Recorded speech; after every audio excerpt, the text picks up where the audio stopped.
Welcome back to AM Buffalo on this Halloween. Loving it. Here I am, dressed in my zoot suit. And I'm here in my space suit. So the two of us really suited up. We really made that happen fast.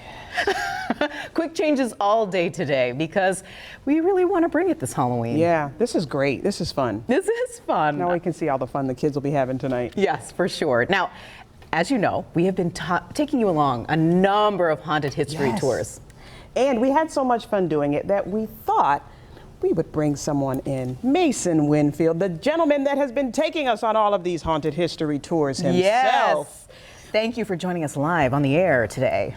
I'm honored. It's been quite a journey. We have so many questions for you. Yes. I know a lot of folks out there probably have questions as well, but tell people how they can see you in person, because you do these amazing tours all over the Western New York area. Yeah, I'm done for the season. Oh, you're done. See me at a book event. See me at a book party where I have a new one coming out. Oh, tell us about the book. Oh, well, it's a book of stories about a pair of psychic detectives.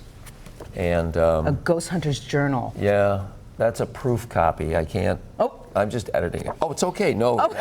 No, if you're going to beat one up, do it to that. But Mason, for the folks that may not know, tell them what folklore is.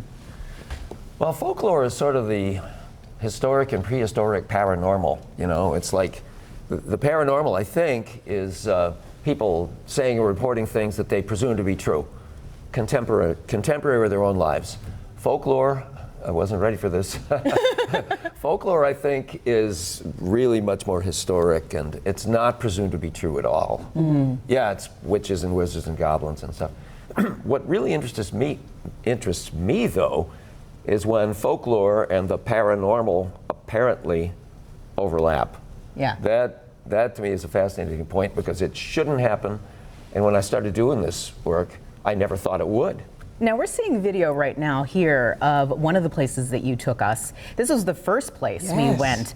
It was a cemetery, actually a moved cemetery, but you said there might still be little remnants. Oh, well, not only does everyone know there are, but it could be a prehistoric battlefield. It could be, it is an ancient burial mound. It's older than, you know, the white settlement. And it's right in the middle of a neighborhood. And that's what Western New York really is that we have these pockets all throughout that people might not know about. We do. That's what I specialize in. Yes. Of all the stories that we went on or that you took us on, all those places that you let us or gave us a tour of, which one was your favorite? Favorite. Do you have favorites?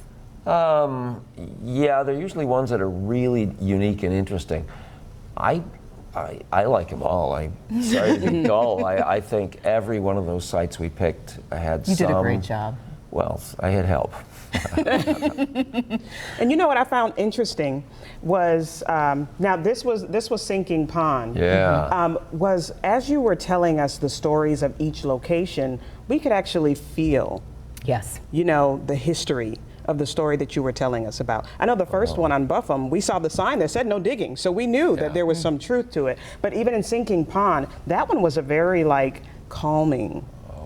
I remember the feeling there. Well, we were there, you know, the public sees these, they go 5 minutes. We were there 45 minutes. Yeah. We were hanging out and talking, and there's a lot more than what we were able to present. Yeah. So that's pretty cool. You guys must be sensitives. I will say, didn't you feel it? That all the places had something in common. There was a feeling of calmness. You said it when we went to the first place, Buffum Street, then we felt it at Sinking Ponds, and then the Eternal Flame for sure, and even on North Street. I really did feel it. There's a different feeling of being in those areas that you have to just experience to understand. So, did you feel that, Mercedes? Yeah. Some people can feel it. It's like an aura. But even in urban pockets, there cars going by, you can still sometimes pick up a vibe. Yeah. I don't. I'm a pretty low roller. Really? No. No, I mean, I'm a researcher. I mean, maybe in life I do okay, but I mean, in research, I just am kind of a objective thinker about these things. I don't. Yeah.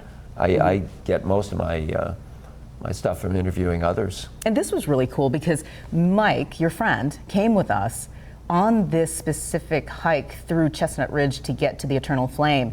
And that was an experience because it was Mike's first time there too. But Yeah. he had a lot of interesting information to give us. Oh, he's a big hit. No, he's a good friend. We've worked together a long time. I mean, we're a great balance because there'll be some things that I don't know something about, and I bring him in and he plugs it in. So he's a good wingman. Yeah. What do you look forward to the most when you're doing your tours? I just love that light 'em up moment when you tell the public something that it just lights them right up. They just go, oh, wow, or I just really live for that. It's being a teacher, you know. I just do it differently now than I did in the classroom. So teach us about Halloween. What should people know about this holiday? Well, Halloween, the origins of Halloween. First of all, it's interesting astronomically because it's a cross-quarter point. It's halfway between a solstice and an equinox. And it is a holiday, the Day of the Dead of the Celtic people. The Celts were the first historic Europeans. They're like the Native Americans of Europe. But most Americans, you know, many Americans have some Celtic blood in them. But because for the Day of the Dead, it was the day when the gates between the supernatural world and the natural world would just fly open. Yeah, so, you know, people could occasionally blunder in, and often without knowing it, at least at first. Yeah. But yet, any resident of the other world could sort of sneak back once in a while. The family dead, all the customs we've got seem to derive from customs of welcoming to the family dead. You lay out food gifts for them. And the masquerade is probably imitating the goblins and all kinds of other stuff that came back with them. And you said the thinnest point between the two worlds, you said it's sunset-ish? Yeah, sunset usually. Sunset or dawn. Good to know, because that's when we send our kids out trick-or-treating. Yeah.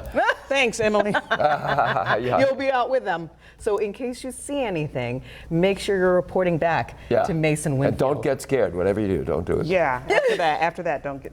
Thanks. Mason, we absolutely loved being able to hang out with you. It was great. And going on these tours, absolutely enlightening and just really entertaining. You're such a good storyteller. Yeah. So if you would like to find Mason, where's the best way to find you? And books. Oh, yeah. Well, I have a new book coming out. It's called The Ghost Hunter's Journal. It's my baby. Yeah. I have a website, masonwinfield.com. Okay, easiest place. Yes. Again, thank you so much. Thank you, Mason. Yeah, happy Halloween. Yes! Happy Halloween! And Mason, we hope you're hungry. Because we have some great Halloween treats coming up in this really? next segment here. Yeah. Stick around out there. Stay with us, folks. You are watching AM Buffalo. Happy Halloween!